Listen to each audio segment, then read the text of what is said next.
Hello, aspirants. Again, I'm back with another video. This is the second part of the full paper discussion, and I will be discussing social issues in this particular video, and another video will be uploaded at the night time. तो इस full paper discussion में मैंने जैसे बताया था कि number of questions जो है वो चार चार ही रहेंगे और ओवरऑल अगर आप प्लेलिस्ट देखेंगे तो उसमें आपको 5 वीडियोस केवल GS1 का पेपर मिलेगा, साथ ही साथ GS2 GS3 4 इस प्रकार से आपको सारे प्लेलिस्ट में मिल जाएंगे। तो मैं इसको शुरू करता हूँ यहाँ से। The first question that we are going to start with will be child rearing is seen as a shared responsibility. Child rearing Child rearing is seen as a shared responsibility. Thus, increasing maternity leave begs the question as to when India would be ready to accept a man's role in child rearing. In this context, discuss the challenges and importance of paternal leave to ensure gender equality. So basically, what this particular question is wanting is that it is wanting that even there should be a man's role in child rearing. That is the fundamental thing that this question is wanting from us.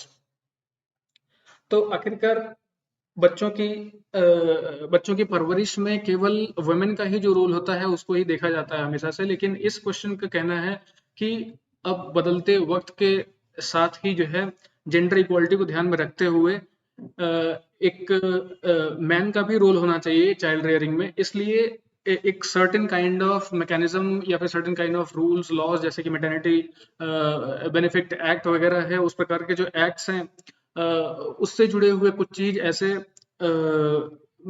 Mail के लिए भी जो है होना चाहिए या फिर कि कोई ऐसा मैकेनिज्म डेवलप होना चाहिए जिससे कि मेल की भी रिस्पॉन्सिबिलिटीज चाइल्ड को लेके दिखाई जानी चाहिए।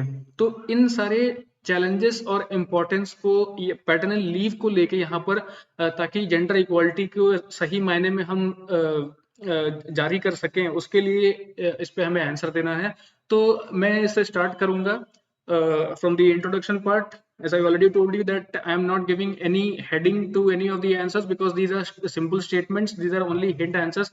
Also कहीं पर अगर मैंने headings दिए हुए हैं that is improbable, you can put your own headings, put your own answers. The perspectives must be crux of the question that the answer that question is demanding. All right, so first thing is, if we have a system where men are equally likely to take childcare leave, we place men and women on an equal pedestal. This is actually a statement being made, just to ensure that women and men must be on equal pedestal. And since in the modern times men and women are being given the equal opportunity, whereas they are at one place where there is at least some notion of equality can be seen today in between men and women. To ensure that equality, something has to be done in regards with child rearing. That is why यहाँ पर बताया जा रहा है कि अगर हमारे पास ऐसी व्यवस्था है जहाँ पर male is completely equivalent with the female in taking responsibilities of things, तो उस समय आखिरकार वुमेन के साथ चाइल्ड रियरिंग के केस में भी मेल को भी बराबरी का दर्जा होना चाहिए। तो ये किस तर्ज पे कहा गया? Recent increase in the duration of paid maternity leave from 12 weeks to 26, though a welcome step, seeing the burden of family and work over the Indian women. However, this further prejudice that childcare responsibility of mother only and gender inequality. तो ये जो overall basis जो mail responsibility का है child rearing को लेके, वो इसलिए आता है क्योंकि अभी हमने देखा कि मैटरनिटी लीव को लेके जो सर्टेन चेंजेस किए गए हैं, जो कि लीव 12 वीक से 26, जो 2017 का एक्ट है उसमें 12 वीक से 26 कर दिया गया था। और इसको हालांकि ये बताया जा रहा है कि हाँ ये ठीक है 12 वीक से 26 कर दिया गया, इसको इंक्रीज किया गया, लेकिन इससे ये भी हमें पता चलता है कि आखिरकार जो चाइल्ड रियरिंग या चाइल्ड रिस्पॉन्सिबिलिटी है वो केवल वुमेन पर है, ना कि मेल पर। इस ओवरऑल नोशन से ये जो है मतलब जानकारी मिलती है। तो इक्वालिटी को बनाए रखने के लिए there must be male involvement also in regards with child rearing. तो उसके लिए एक स्पेसिफिक स्टेटमेंट यहाँ बताया गया है। According to the question we will have to put some substance, because ये जो है सोशल इश्यूज हैं, these are the issues which could be completely theoretical, and if you see the practical part of it you won't be able to answer it completely. all right, तो जो भी laws और acts हैं उनके अधीन ही होकर कोई ऐसा क्रिटिसिज्म निकाल के तब जाके आप कोई सर्टेन पॉइंट ऑफ व्यू को पहुंच सकते हैं ऐसे क्वेश्चंस के लिए। ऑल राइट, तो इससे आगे बढ़ते हैं। Now we will be discussing about the challenges. अब क्योंकि वुमेन के लिए सर्टेन मैटरनिटी लीव की ऑलरेडी एक्ट में बताई गई है बातें, आखिरकार मेल का चाइल्ड सपोर्ट नहीं होने की वजह से क्या क्या ऐसे चैलेंजेस उत्पन्न हो जाते हैं। तो however there are challenges which include India being a patriarchal society put burden of child rearing on women. Men are meant to work outside this compromise the importance of paternal leaves. अब क्योंकि India is a kind of a patriarchal society, mainly all those things, say for example heavy lifting things are done by males, whereas all the house chores were done by women. तो इसलिए patriarchal society होने की वजह से जो overall child का burden होता है वो वुमेन के ही पास चला होता है, और men are meant to work outside. Men से ये एक्सपेक्ट किया जाता है कि वो बाहर जाएं, काम करें, और फिर काम करके बाहर ही वो काम करते हैं, तो obviously they are not going to give much attention to the child. तो आखिरकार ये जो प्रॉब्लम है पेट्रियार्कल सोसाइटी की, उसकी वजह से आज की पर्सिस्टिंग सिचुएशन हमें दिखाई देती है, जो कि चाइल्ड रेयरिंग में मेल का सपोर्ट ना होना। Most of the workforce in India is in unorganized sector where even maternity leaves are not entertained and compensation is not provided. This leaves less scope for paternity leaves. अब ज्यादातर जो job है हमारे यहाँ पर वो अनऑर्गेनाइज सेक्टर में है, जहां पर देर आर नो रूल्स और laws relating to maternity leave. There are only things that certain amount of certain period of time is provided to the women. जब उनको कहा जाता है कि आप इतने पीरियड तक कुछ स्पेसिफिक लीव ले सकते हैं, उसमें भी हो सकता है कि उनके जो पे करने का सिस्टम हो उसको थोड़ा डाइल्यूट किया जाता हो।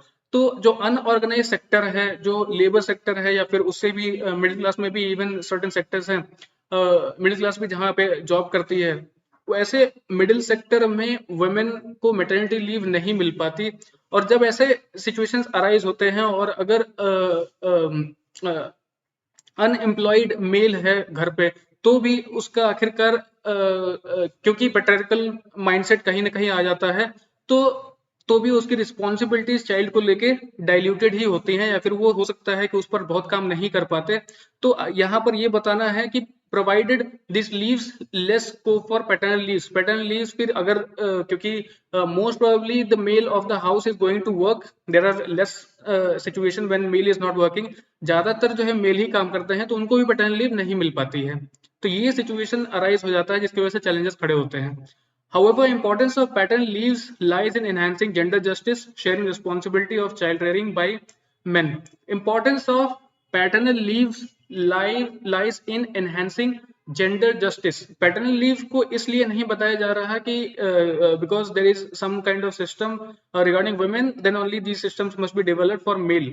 ये इस प्रकार से नहीं बताया जा रहा है, ये इसलिए कहा जा रहा है क्योंकि पैटर्नल लीव इसलिए बताया जाना चाहिए क्योंकि चाइल्ड रियरिंग या child responsibility is not only a one person job. और आज के काफी ग्लोबलाइज्ड वर्ल्ड में, या फिर इसको कहा जाए कि काफी तेजी से भागती हुई दुनिया में, अगर किसी मेल की रिस्पॉन्सिबिलिटी बच्चे को लेकर है, तो वो ऐसा सब्सटैंटिव होना चाहिए ताकि मेल फीमेल दोनों ही जो है वो ज्यादा सपोर्ट या ज्यादा रिस्पॉन्सिबिलिटी दे पाए बच्चों को लेके। तो इसलिए शेयर्ड रिस्पॉन्सिबिलिटी के भी बहुत बड़ा रोल है in between male and female. इसकी वजह से भी paternal leaves must be given to males who are working somewhere in some sector. There is change in family structure. Families are getting more nuclear in nature. In such case, the husband can provide required support to women by his contribution towards care and moral support. तो अब मैंने बताया कि अब जो है modern काफी modern environment है सोसाइटी में, societies are developing and they are having certain kind of thought process too. तो family structure is also also changing. अब जब फैमिली स्ट्रक्चर चेंज हो रहा है तो वो जो है न्यूक्लियर सोसाइटीज बन रही है, यानी कि अब जॉइंट फैमिलीज का जो स्ट्रक्चर था वो अब खत्म ही हो गया है। Nuclear families are there more, और न्यूक्लियर फैमिलीज में जो रिस्पॉन्सिबिलिटीज कभी अगर जॉइंट फैमिली की तरह किसी और मेंबर साथ होता था तो वो अब नहीं हो सकता। In nuclear families you only have either your father mother and that is all. तो इसकी वजह से रिस्पॉन्सिबिलिटीज आखिरकार किसी न किसी को उठानी ही पड़ती है बच्चे की, और जब ऐसी रिस्पॉन्सिबिलिटीज देनी होगी, ऐसी रिस्पॉन्सिबिलिटी करनी होगी, that can not only lie with the women. That is the most important thing here, and these are some of the challenges like nuclear families. These are some of the challenges which cannot be ignored as far as child responsibility is concerned. Now I will move on with the answer here.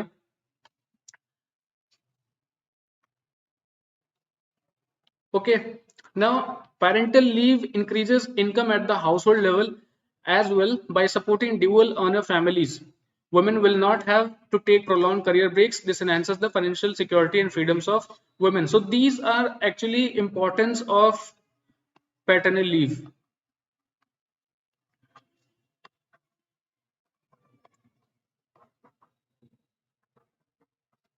All right, these are importance of parental leave. What parental leave will exactly do? It will increase income at the household level. All right, supporting dual earner families. Women will not have to take prolonged career breaks. उनको जो है ज्यादा लंबे career breaks लेने की आवश्यकता नहीं पड़ेगी। जितना time period उनको provide किया गया है through the maternity leaves and through the acts which have been made by the government, उतना ही उनको लेने की आवश्यकता पड़ेगी। जबकि ऐसी जरूरतें हो जाती हैं कि उनको ज्यादा time period तक break लेना पड़ जाता है। तो ऐसे सिचुएशन में paternal leave is going to be a support for the women also. ठीक है, तो this enhances the financial security and freedoms of women. जो फाइनेंशियल सिक्योरिटी है वुमेन का उसको भी इंक्रीज करता है। It will help in reducing the over stress situation faced by mothers post child birth and the fathers help will ensure a health family in the long term. Over stress situation, अब ऐसे circumstances आ जाते हैं कि जब during the time of pregnancies women do get stressed because of numerous number of situations। तो उस situation को भी थोड़ा dilute करने में, उससे कम करने में यदि मेल की भी वहां पर help हो जाती है किसी प्रकार से, तो that is a great stress buster, so that will definitely help as far as child responsibility is concerned. Now I will be explaining about the key amendments which has been given in Maternity Benefit Amendment Act. This particular portion was not asked in the question. This was only the question was only asking about the suggestions. It was only asking that should there be paternal leave or should there not be paternal leave। तो इसके बारे में केवल पूछा गया है। ये amendments आप जो है बहुत ही संक्षिप्त तरीके से बता सकते हैं कि ये अमेंडमेंट मैटरनिटी लीव के बारे में बताता है। The Maternity Benefit Amendment Act has increased duration of paid maternity leave available for women employees from the existing 12 weeks to 26 weeks. Under the MB Amendment Act, this benefit could be availed by women for a period extending to 8 weeks before the expected delivery, and remaining 18 weeks can be availed post childbirth। तो 8 weeks बिना बच्चे के जन्म लेने के पहले तक वो लीव ले सकते हैं, और 18 weeks after the child gets birth. This is the main law in the Maternity Benefit Amendment Act. All right, maternity leave for adoptive and commissioning mothers। Even इस बार के मैटरनिटी बेनिफिट एक्ट में उन बच्चों के लिए भी मैटरनिटी लीव की है जो कि अडॉप्टेड हैं। तो MB Amendment Act extends certain benefits to adoptive mother as well as provides that every woman who adopts a child shall be entitled to 12 weeks of maternity leave from the date of adoption। Why this particular Amendment Act has been included in the answer by me is because if you do not know the aspects of the law, you will not be able to answer this question. That is why I have included it। You can dilute this and you can reduce the statements, you can reduce these sentences, and you can frame it in your own way and to bring it in the 2 to 3 lines। That will be helpful for fetching more marks already। All right, so importance of paternal leave for women who are expecting after having 2 children, the duration of paid maternal leave shall be 12 weeks। These are the features of what should be the law for the paternal leave। ये जो है paternal leave के लिए है। तो for the shared paternal leave, both mother and father will share responsibility, which will reinforce the equal status of mother in the house hold. तो आखिरकार जो वुमेन है उनको एक मैटरनिटी लीव अगर मिलती है तो उसके ही कुछ टाइम पीरियड या तो पोस्ट चाइल्ड बर्थ या तो बिफोर चाइल्ड बर्थ कुछ स्पेसिफिक टाइम पीरियड के लिए पैटर्निटी लीव भी दिया जा सकता है, which will be immensely helpful for the women also. This is the importance that has been provided for the paternity leave. Okay, so I will be concluding this answer, and the conclusion will be: it is true that a system of childcare leave that is gender neutral might still see more women availing of its benefits initially. However, legitimizing the concept of paternity leave and making it more acceptable for men to step forward and be equal partners in child rearing will encourage more men to avail the leave that they are entitled to. The role that the law plays here would be that of creating the right atmosphere of bringing about a positive change in the cultural mindset of society. So यहाँ पर ये कहना, यहाँ पर ये overall conclusion ये दिया जा रहा है कि पैटर्नल लीव होने से जो सोसाइटी का जो माइंडसेट है उसमें भी कुछ स्पेसिफिक चेंजेस करके फिर पैटर्नल लीव दिया जा सकता है. और आखिरकार लेजिस्लेशंस इसलिए ही है ताकि welfare according to the changes in the time तभी किया जा सके. तो एक सर्टेन लेजिस्लेशन जब हम इम्प्रूव कर देते हैं, एक सर्टेन लेजिस्लेशन जब प्रोवाइड करते हैं, तो उससे जो सोसाइटी का जो माइंडसेट है उसमें भी कहीं ना कहीं चेंजेस आ जाते हैं. तो इसलिए पैटर्निटी लीव को अगर सोसाइटी के ओवरऑल बिगर स्ट्रक्चर में अगर माइंडसेट में चेंज लाने के लिए किया जाना चाहिए तो उसके लिए लेजिस्लेशन बहुत जरूरी है. तो इस लेजिस्लेशन के सपोर्ट में ओवरऑल ये आंसर था. ओवरऑल जो question was demanding that paternity leave should be there. तो इसी के बारे में ओवरऑल कंक्लूड किया जा रहा है यहाँ पर कि पैटर्निटी लीव के कॉन्सेप्ट को एक्सेप्ट करना चाहिए और गवर्नमेंट को इस पर जो है कोई स्पेसिफिक ऐसा रूल बनाना चाहिए विच could be helpful for the women in regards with child responsibility. All right, so this is the overall answer, and we will conclude the answer of this particular question here. All right, we'll move on to another question. Okay, this is also regarding to the social issues, and what are those issues being depicted from this question is regarding the old age. All right. So, old age is a very big problem for India and even for many countries, most specifically for China, Japan, even for Russia. All right, there are more elderly people living there, and that is becoming a huge problem for those countries. We are also getting towards it. In the West, development came before longevity, but in India, aging has come before development. So, this statement is exactly wanting us to understand that aging has come to India even before the development, whereas what the West did was the development was growing, and after the development, when they were completely developed, the age of the people living there, that was secondary, that came after when the overall country was developed.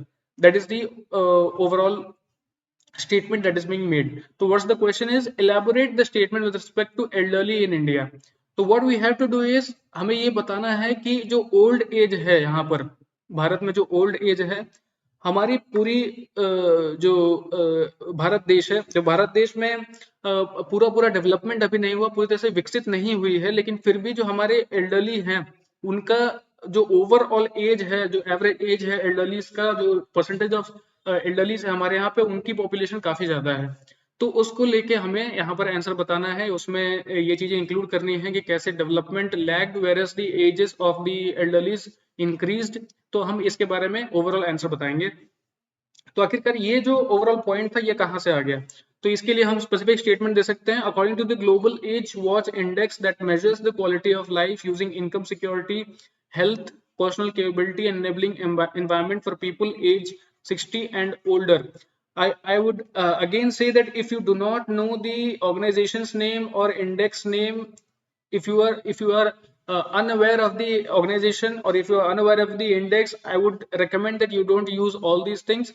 But the things which you must remember is what measure that particular organization is having. You can just write it that a certain kind of organization printed certain index, and the measures on which these things were developed were income security, health, personal capability, and enabling environment for people age 60 and older. तो ये जो है आपका एक specific statement है जो कि old age के बारे में है, और यहाँ से आप अपने आंसर को कंटिन्यू कर पाएंगे. India ranked 71 out of 96 countries in 2020. This index was published in 2020 and India ranked around 71. Over 100 million Indians are older than 60 according to the Indian government estimates, but their condition is appalling in India. तो जो old age जो condition है old age या elderlies की India में, that is very much appalling because आखिरकार जो traditional method है उसके अनुसार तो एल्डरलीज को घर पे ही रखा जाता है, लेकिन मॉडर्न वर्ल्ड में because of nuclear families, because of nuclear situation with in the families, जो एल्डरलीज है उनको ऐसे छोड़ दिया जा रहा है और बहुत ही ऐसे ज्यादा आइसोलेटेड एल्डरलीज अब जो है मिलते हैं। इसीलिए कई वृद्धाश्रम या कई ऐसे आश्रम जो है हमें इंडिया में दिखाई देते हैं, वो जो है बहुत ही बड़ा प्रॉब्लम बनते जा रहा है। तो this is the depiction of that problem and how the development is not doing anything regarding that we will be seeing in the next statements. In the Western countries, with technological advancements in medicine and other fields, development took place at a larger pace, improving the standard of living of the people, which is an important life extending factor. Now, how exactly the life extending factor role will be played in this particular problem? अब technological advance, क्योंकि अब western countries technologically काफी advance हो गए, उस technological advancement की वजह से मेडिसिन में या फिर मेडिकल एरिया में काफी सारे इंप्रूवमेंट्स हुए। उस इंप्रूवमेंट से जो डिजीज प्रोन्ड लोग थे उनको जो है काफी हद तक उनको इम्प्रूव किया गया, उनको सही किया गया। जो ओवरऑल डाइटरी प्लान्स हैं या फिर कोई ओवरऑल हेल्थ को लेके या हेल्दी माइंडसेट को डेवलप करने को लेके जो स्पेसिफिक प्लान्स बनाए जाते हैं वो भी उन्होंने डेवलप किया। There were certain things that were developed because of the technological advancements in the West, और उसकी वजह से उन्होंने जो ओवरऑल ओल्ड एज होने का जो एक सर्टेन क्राइटेरिया माना जाता है उसको उन्होंने पुश करके थोड़ा और आगे तक कर दिया, जिससे कि ओवरऑल एवरेज जो ओल्ड एज है वेस्ट में वो हमारे यहाँ से काफी ज्यादा है।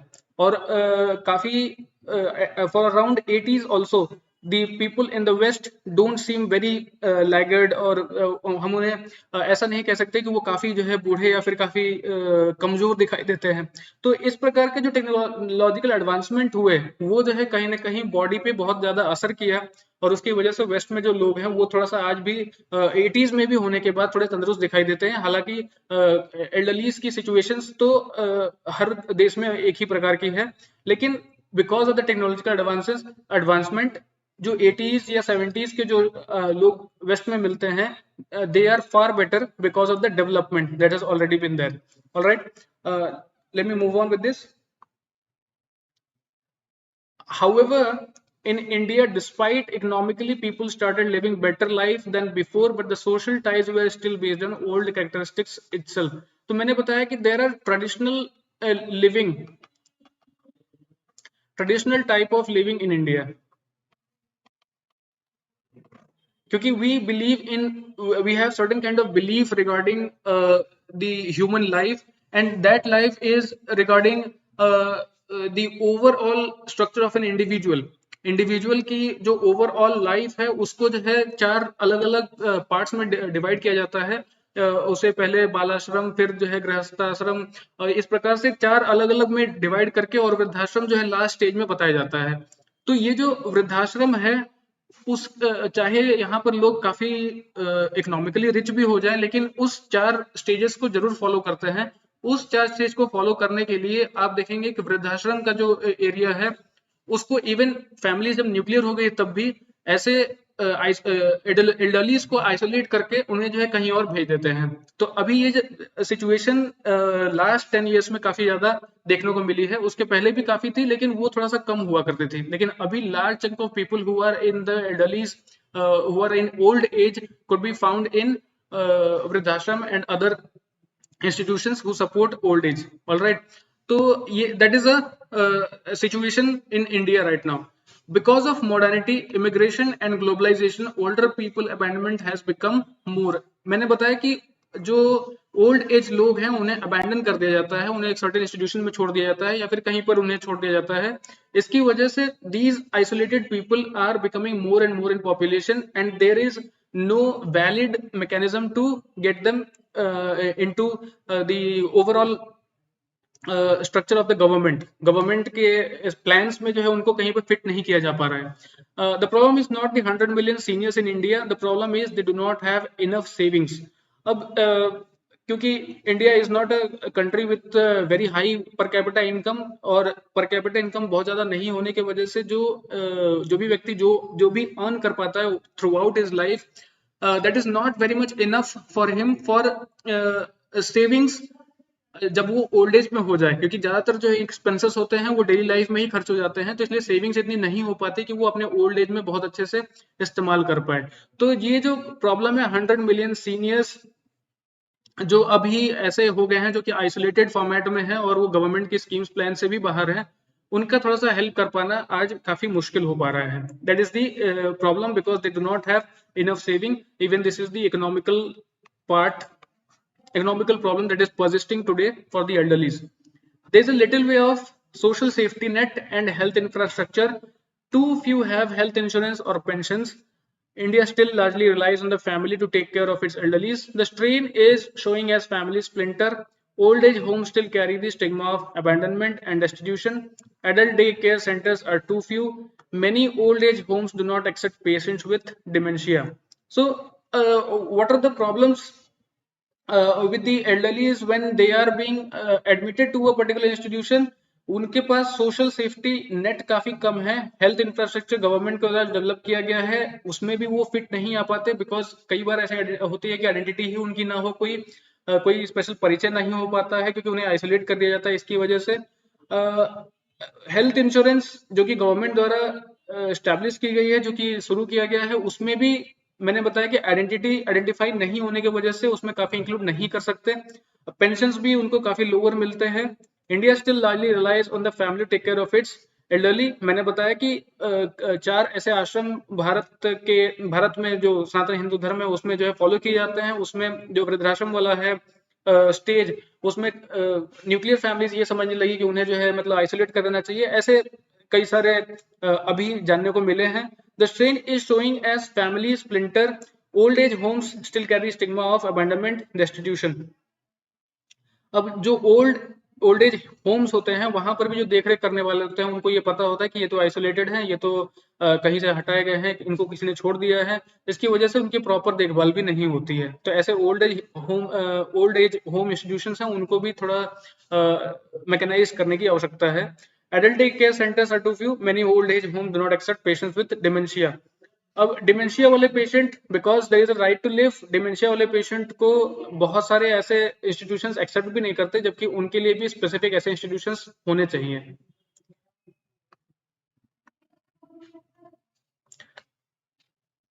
Okay, the other persisting problems: public transport is not senior friendly. Physicians who do home visits are hard to find. Though cataract and knee replacement surgeries are booming with technology, life of elderly has become even tougher. अब जैसे कि public transport is also become also not very much senior friendly, because जो आज के transport हैं वो जो है ज्यादातर मुश्किल से ऐसे ही लोगों के लिए है जो कि डिसेबल्ड ना हो। अगर डिसेबल्ड हैं तो उनके लिए पब्लिक ट्रांसपोर्ट बहुत ज्यादा फ्रेंडली नहीं है।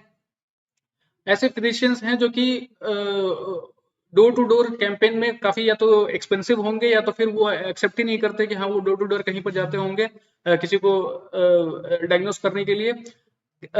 नी रिप्लेसमेंट सर्जरीज या फिर ऐसी बहुत सारी टेक्नोलॉजीज अब जो है काफी बूम कर रही है, लेकिन फिर भी ये टेक्नोलॉजी बहुत ज्यादा एल्डर्स के लिए हेल्प नहीं कर पा रही, बिकॉज अब उस समय सिचुएशन ही ऐसी हो जाती है, बॉडी काफी सारे टेक्नोलॉजी एक्सेप्ट नहीं कर पाती। Older women are more prone to suffer abuse due to factors like gender discrimination, longer lifespan than older men, longer span of widowhood, and no source of income, as traditionally most of them are housewives. अब older women जो होते हैं वो abuse face करते हैं, क्योंकि एक तो gender discrimination is already there regarding women. उनका जो लॉन्गर लाइफ स्पैन होता है वो हमेशा से on an average you could see that Indian males, not even Indian males, overall in the world जो मेल है वो उनका एवरेज एज डेथ का वो काफी कम है रादर देन वुमेन। तो वो जो है लॉन्गेस्ट स्पैन के लिए भी होते हैं। उनके पास जो सोर्स ऑफ इनकम ज्यादातर नहीं होता, क्योंकि इंडिया में कम से कम वुमेन जो है वो एम्प्लॉयड नहीं होती और ज्यादातर हाउसवाइफ्स ही होती हैं, तो उनके पास सोर्स ऑफ इनकम वही होगा जो कि मेल का अर्निंग होती है। तो that is also an kind of abuse and that becomes really very tough for the old age women. Now we will conclude the answer. the advocacy of old age issues at all levels of governance, and most importantly, implementation of policies pertaining to protection of interests of older persons should be ensured. Sensitize children about the needs of old age and let them interact with old people as much as possible. So these are some of the social instructions that has been provided कि आखिरकार जो old age के लोग होते हैं उनको isolate नहीं करना चाहिए और अपने जो भी जो बच्चे होते हैं, छोटे बच्चे हैं, उनको जो है ज़्यादातर एल्डरलीज के साथ में एंगेज करना चाहिए ताकि ऐसे एल्डरलीज को आइसोलेट उनको लगने के बजाय उनको घर में ही जो है जगह दी जाए और उनके जो भी सेविंग्स है या फिर जो भी उन्होंने अपनी इनकम बनाई रखी है उसमें थोड़ा सा और सपोर्ट करके उनको एक प्रॉपर एनवायरनमेंट दे पाए जो कि फैमिली में ही किया जा सकता है. That is the overall thing that has to be done. Whereas government की ऐसे कई स्कीम प्लान्स होनी चाहिए जो कि आइसोलेटेड एल्डरलीज के लिए हो और ऐसे इंस्टीट्यूशंस भी डेवलप करने चाहिए जिसमें एल्डरलीज को ऐसे स्पेस दिया जाए और वहाँ की भी जो देख रेख है उसको भी प्रॉपर किया जाए. These are some of the things that the government can do for the elderlies. So this is the overall part, and these are the two questions that I will be discussing in this first part. In the second part, I will be discussing the two other questions, and this will be the overall third part of the video. All right. So thank you for watching this, and stay tuned for watching the second part of the video.